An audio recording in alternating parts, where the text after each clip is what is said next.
Hello and a very warm welcome to a brand new edition of To The Point with me, Frank Pereira, on Rajya Sabha television. A lot has transpired ever since 18 Indian soldiers were martyred in Uri. And ever since, we've seen the issue of terrorism being raised by the Indian government time and again at several international fora. To talk about everything that's transpired since Uri took place and what the way forward for the Indian government should be, I have with me senior Congress leader Dr. Shashi Tharoor on the program. Dr. Tharoor, welcome to The Point. Thank you. Good to be with you again, Frank. My first question, of course, are you happy with the kind of measures that the government has taken ever since 18 soldiers were martyred in Uri? Well, I think that what happened in terms of the so-called surgical strike, though the term itself is a bit confusing because normally surgical strikes refer to air action and precision bombing. But anyway, whatever we call them, that particular action, I think, was exactly what the country wanted. Because I think we had reached a point, and I say we, genuinely speaking, for all parties and for the entire cross-section of political opinion in our country, we had reached the point where the frustration and rage at these repeated pinpricks by Pakistan in pursuance of their wretched strategy of bleeding India through a death of the 1,000 cuts, to quote one of their strategists. Those 1,000 cuts were really getting us down because we never had the comparable satisfaction of giving them their own back. And I must say, for most Indians, we seem to be a sort of helpless giant while this pesky rodent came and snapped at our heels, sort of the unfortunate Tom in the Tom and Jerry cartoons, and no one wants to be in that position. So there was this level of frustration across the nation, and at the same time, every option available to us either seemed not enough, such as the diplomatic options that have been well tried, or too much, such as a major bombing campaign that could escalate into a war and so on, which obviously is not in our interest. I credit the government and the army with having conducted a measured, proportionate retaliation, which sent across a firm message that we will react, but at the same time was very containable and modest. It targeted terrorists who are assembled in these so-called launch pads. A launch pad, again, is an odd word because a launch pad is what you use to shoot off a missile, not to send people, but I assume these are what we'd call assembly points.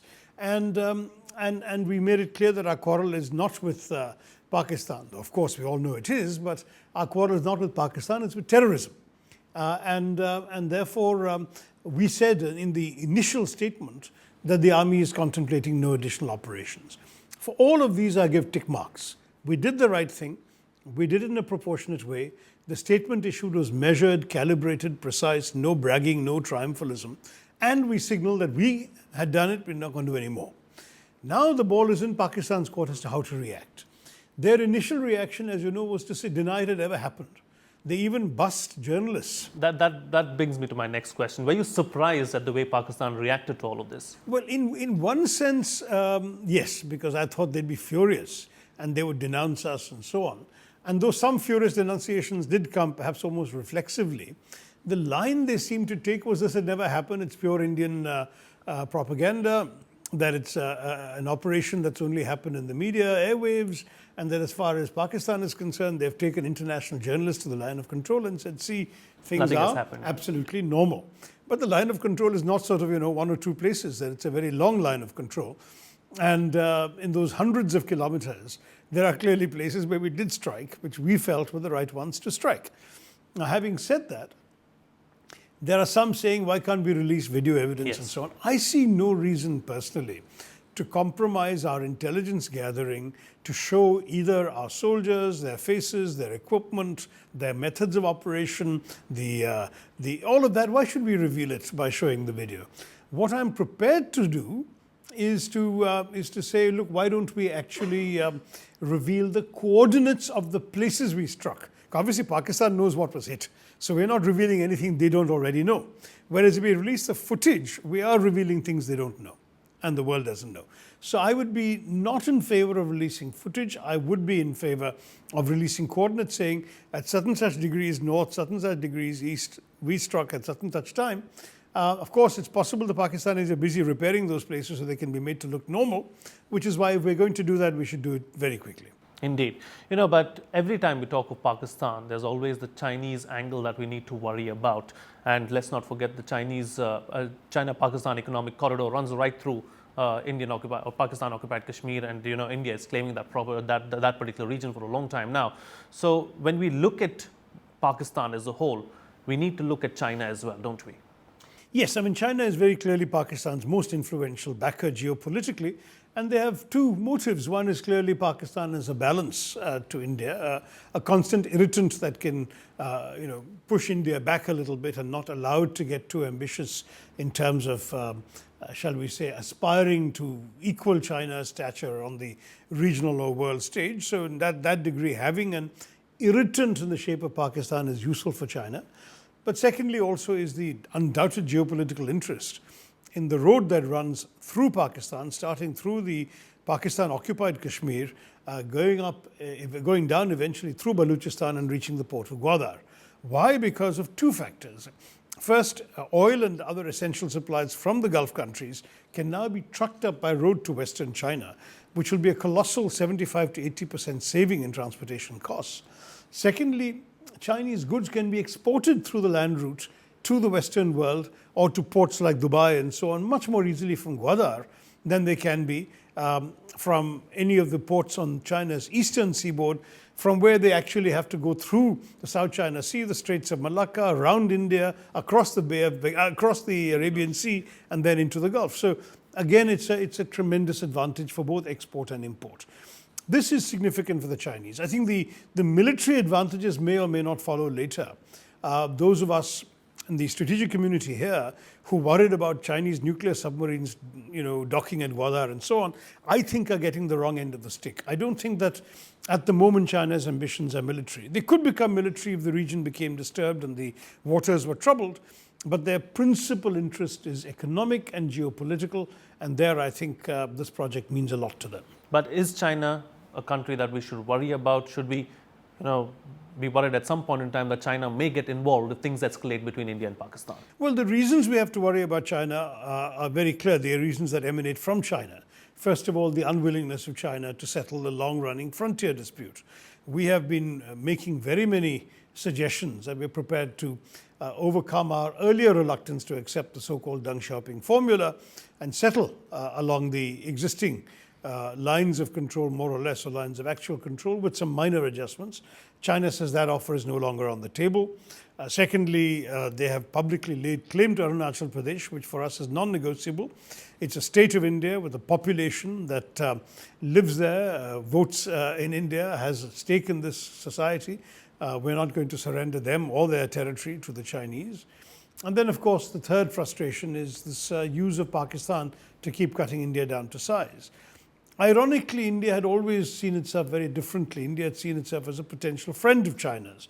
And Jawaharlal Nehru, when he was Prime Minister, had gone out of his way to not only support China's prominence on the world stage, including by sort of introducing the Chinese to the Afro-Asian movement, as it was then called, in Bandung in 1955, welcoming the Chinese leadership to India, going to China himself and so on, but also one would argue, acquiescing in the Chinese takeover of Tibet, which India did not necessarily need to, and refusing to play, at that point, the Western game of being a launch pad for resistance to Chinese occupancy of Tibet. So we did everything possible to show the Chinese that our intentions were not hostile. China, since then, not only turned hostile, went to war with us and so on, but has remained a country that seems to be obsessed with whittling India down to size, keeping India off balance, stimulating Pakistan to prove an irritant or a thorn in our flesh, refusing to settle the border, and so on. Now, all I can say is there are still options available to us, and one obvious option is economic, which the present government appears to be inclined to do. Mr. Modi's government lifted a number of UPA-era restrictions on Chinese investment.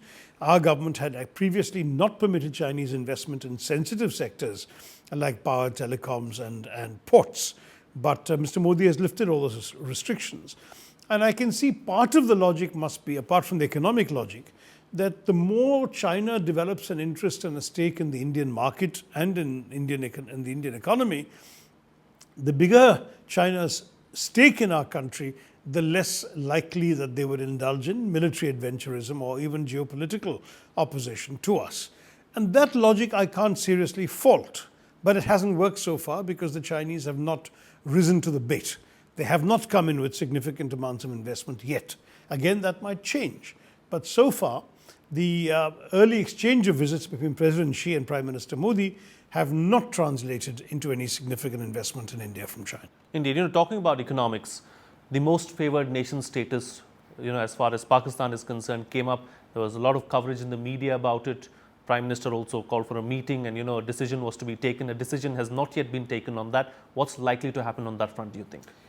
Well, frankly, the decision will not make much of a difference to anybody, I'm sorry to say, because I've always been concerned about the fact that the most favored nation status that we offered Pakistan in 1996 remains the world's only example of a one-sided MFN arrangement. MFN is normally a mutual thing. I give you the same terms of trade you give me. So it's mutually most favored nation. Whereas here what's happening is we have extended it, and for 20 years the Pakistanis have not reciprocated. They have also got hung up on things like the Urdu translation of most favored nation being Sabse Pasandida Desh, and they said India is not our Sabse Pasandida Desh. How can we ever agree to that? And this kind of nonsense. So the result, to be very honest, is that there hasn't really been any significant benefit from it. And even despite us giving them MFN and they're not reciprocating, we sell them more goods than they sell us. Indeed. So if we cut the MFN, it will actually not affect them very much because very few Pakistani goods are being bought in India anyway. They complain about non-tariff barriers. That's another issue which we could have addressed. But MFN alone will be at best a slap on the wrist or a symbolic gesture. It will not change anything significantly for Pakistan, and it won't change anything for us. One aspect that we have not touched upon is the aspect of isolation and how Pakistan has been isolated, at least in the neighborhood. We saw that with the SAARC summit happening, but then Pakistan seems to be unfazed by it. Several Pakistani diplomats and others have gone on national television and said, it doesn't really matter. We have America and we have China on our side, so it doesn't really matter if Afghanistan or a Bhutan or a Nepal really goes with India. Well, I think that both sides, both arguments actually have their merits. Pakistan has been isolated in the sense that it's quite humiliating for them that 4 of the 8 countries in SAARC pulled out on day 1, and within the next 3 days the other 4 also pulled out, which left them having a summit with themselves, and not particularly pleasant prospect. So that I think is a clear sign of disapproval of Pakistani approach. But it's also true that despite Pakistan's many transgressions, despite their development and explosion of nuclear devices, despite their cocking a snook at international law on proliferation issues, and Mr. A.Q. Khan running some sort of nuclear bazaar, despite their fomenting of terrorism, despite the incontrovertible evidence of terrorists having come from Pakistan to Mumbai on 26/11, not to mention 20 other smaller incidents traced directly back to Pakistan, not just by Indian intelligence, but by Western sources tracking them. Despite all of this, and despite Pakistani involvement in a majority of the terrorist attacks in the Western world, Pakistani involvement in the sense of people who have lived in Pakistan or been trained in Pakistan or been inspired by Pakistan or be of Pakistani origin, given all of this, one would have expected Pakistan to have suffered much more than they have suffered. Why have they not suffered? Very simply, because Pakistan has an incredible advantage of location. As they say in Hollywood, location, location, location, all that matters. With the international community engaged in Afghanistan, worried about Afghanistan, Pakistan is indispensable to get your troops in and out, logistic support, supplies, everything. On the other side, you have Iran and the Persian Gulf. As far as Iran is concerned, there is no question that the West, despite the recent deal, remains profoundly suspicious of Iran, and they see Pakistan as a potential bulwark. And as for the Gulf, it still remains important, less so for America, which is less and less dependent on Middle Eastern oil, but very much for Western Europe and others, it is significant. And Pakistan cannot be cut out of the equation because they're right at the mouth of the Gulf. At the end of the day, what you're going to do, you have to work with Pakistan. And the Pakistanis have their trump card, which is what the French say, après moi le déluge. That is, after me will come the flood. So if you don't support the nasties who are currently running GHQ Rawalpindi, What is going to be worse is bearded nasties who will also have an Islamist agenda and control of nukes and control of a country with nearly 200 million people. What do you want? You suffer instead some people in uniform who will at least occasionally have a scotch with you and tell you that America is great and that they want to send their kids to Western universities. Rather deal with that lot than risk their being replaced by a bunch of characters who will be worse than the Taliban. This gives the Pakistanis a free pass, and they're right. They'll continue enjoying that free pass for the foreseeable future. And what's the option really as far as India is concerned then? Because as you yourself mentioned, this is a problem. Well, look, we don't have great options for influence in the course of events in Pakistan, except for one thing. And I know it's not popular in the present climate to say it, in the present climate when we're busy expelling Pakistani actors and singers from Bollywood. My answer actually lies in the long term in unilateral generosity by India on people-to-people contacts and trade. That's something that Prime Minister Modi has reiterated also in the past, improving the people-to-people contact between India and Pakistan. Well, except that he's not done anything, sadly, about the trends in the opposite direction, such as the effort to push Pakistanis out of Bollywood. I mean, I would have said that, to be honest, there's no point talking to the civilian government because they're either unable or unwilling to do anything that they commit to us. Since the military really calls the shots in that country. And we can't talk to the military because the military's entire raison d'etre and their right to dominate Pakistan's economy, society and polity, plus being the army which has the largest share of any country's GDP in the world, is the Pakistani army. All that would cease to be relevant if there wasn't hostility on both borders. So we can't gain anything by talking to the army either. What does that leave us with? It seems to me that it only leaves us with one option, and that is expanding sympathy for us and goodwill towards us in civil society. For that, I would be unilaterally generous with visas. People tell me, oh, but terrorists will take advantage of it. I said, did any of the 2611 killers apply for visas? I mean, the fact is that terrorists don't need visas. They have their own means of coming in and attacking us.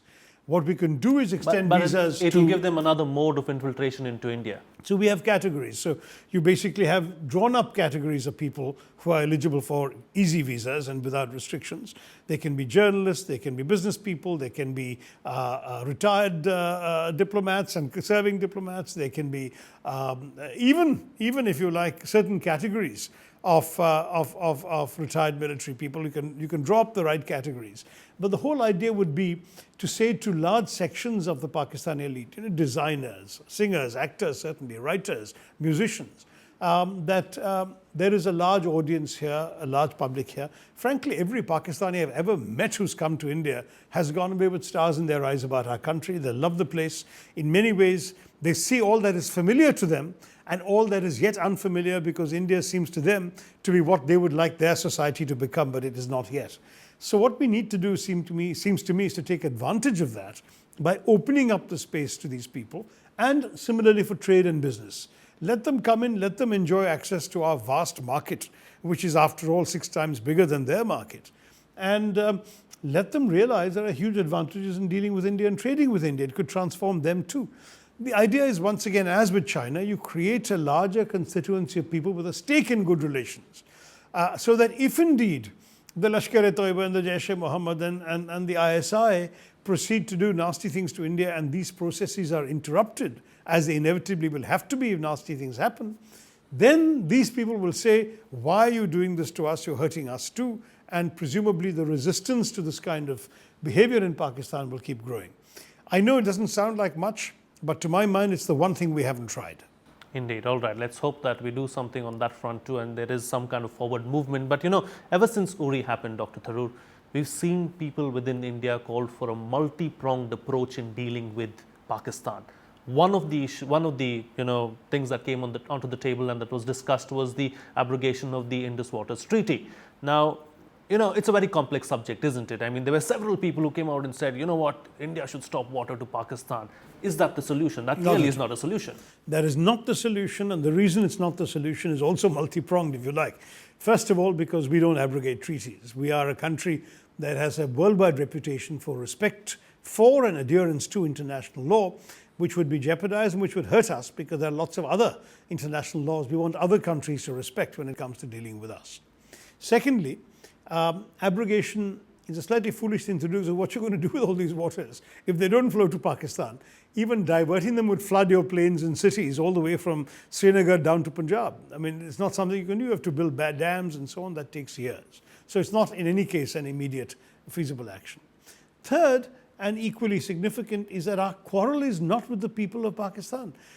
Stopping the Indus waters flowing there and creating drought and famine conditions for innocent peasantry. What does that do for us morally, and what kind of country does it make us? How does it help us in any way? Fourth, if we do that, we are giving an absolute blank check to the Chinese to do the same thing to us where we are downstream of them, namely on the Brahmaputra and its tributaries. So in every respect, this is a bad idea. To my mind, we need to say to the Pakistanis, no, on the contrary, we uphold the treaty, but we will use the provisions of the treaty to their fullest. And where the treaty permits us to use something like 20% of the waters that actually are currently flowing to Pakistan for our own purposes, both for storage as well as for irrigation, we should now start doing so. We have not done so. It'll take us a while to build a storage reservoir. It'll take us a while to build the irrigation channels, but let's do so. Kashmir can use the water. Why have we not been taking advantage of this provision? We should be able to do so. You know, ever since Uri happened, we've seen that the general public and, quite miffed with everything that had happened. They were upset that India was not taking steps and not, really eliminating threats within Pakistan. And then the surgical strikes happened. Do you think, and there was a sense of euphoria across the nation. We saw, people taking to Twitter, and, there were several tweets about it. Do you think that the government redeemed itself by, conducting those surgical strikes? Well, I think up to a point, yes. I think certainly the government had been under the cosh a little bit, because you may be aware that before that, on social media and WhatsApp and internet and so on, there were lots of clips going around of things that Mr. Modi had said and written when he was in the opposition or when he was campaigning to be Prime Minister, threatening robust action that in fact he failed to conduct. And therefore, he was actually taking a bit of a beating on social media, and the strikes of September 29 definitely redeemed him, the government and the ruling party in that way. Where I think they've gone too far is in trying to exploit it politically. I think it was a mistake of the BJP, for example, to be very honest, to make it into a political thing, to send out memes and Facebook posts and WhatsApp posts lauding Mr. Parekh, the defense minister, lauding Mr. Modi, saying that they have, as individuals, done something special. The dignified thing to do would have been to congratulate the army for its professionalism and the government for the decision it took to send the army in, but not to try and make political advantage out of this. In fact, the Goa BJP even wanted to honor Mr. Parekh in some sort of ceremony. He should have had the decency to say no, if for no other reason than the fact that when Pathankot was hit in January, the then Vice Chief of the Army Staff, Lieutenant General Philip Campos, was asked to do a review of the perimeter security arrangements at army installations. He did a thorough report and recommendations as to how to strengthen them. The report has been sitting in the Defense Ministry since March, unattended and unimplemented. And in September, we lost 18 lives. No heads of role in the Defense Ministry, but everyone in the Defense Ministry involved with this disgraceful conduct should be hanging their heads in shame, not celebrating themselves and their minister. Several Congress leaders have come out in the recent past and said that several surgical strikes like this were conducted during the Congress's regime as well, but the Congress did not make a big deal out of it. So was there something, or is there something for the Congress to learn out of what the BJP did after 29th September? Well, the Congress's calculation, not the Congress, the government's calculations at that time were that if we rub it in and humiliate the Pakistanis, they will feel all the more obliged to retaliate and there will be escalation. So the logic of the government was, we'll do it. Those who need to know have got the message. In other words, the Pakistani army knows they don't behead an Indian soldier without getting some of their people killed. And it goes back up the chain that there was retaliation. Scores are settled. They won't feel the need to oblige. If you start crowing about your retaliation, they will feel obliged to retaliate further. And then you go up the escalatory ladder, which is not good for India, especially in India that is focused on economic development. That was the logic. Clearly, this government has thrown that particular logic out of the window, and in terms of what public opinion wanted, they've done the right thing. But it remains to be seen whether this then continues to get to a point where the other side feels obliged to up the ante. And there I think that the fundamental caution I have repeatedly expressed will come back in, which is we must never lose sight of our overriding strategic objective, which is the development, prosperity and well-being of our own people, which requires security definitely, but also requires peace. I doubt there will be a further escalation because Sartaj Aziz himself has come out and spoken, and he said that the NSAs of both the countries have spoken to each other and have spoken about reducing the tension along the LOC. So hopefully things are moving in the right direction. Let's hope that that happens. Final thoughts, Dr. Tharoor, before we end the program. Well, I would welcome the idea of talks. You know, the fact is, when I met with the foreign minister, I conveyed my view that the time had come for us, now that we have had this triumph, to stretch out the olive branch, to stretch out a hand and say that as long as Pakistan is committed to actually taking action against terrorists, then we would be willing to talk to them. The problem at the moment is that Pakistan is not willing to make any such commitment. So talking becomes pointless. We have not been opposed to talks. The only issue is, what do we talk about? What is the message we convey? And that should be a firm one. This week we have conveyed the message of our strikes, of our military action. Tomorrow we should be able to convey the message of peace as well. Indeed. All right. On that peaceful note, then we'll call it a wrap on this edition of To The Point. Thank you so much, Dr. Tharoor, for being part of the program and putting things into perspective for us. Thanks, Frank. Well, that's all the time we have. Thank you so much for watching. See you again next time.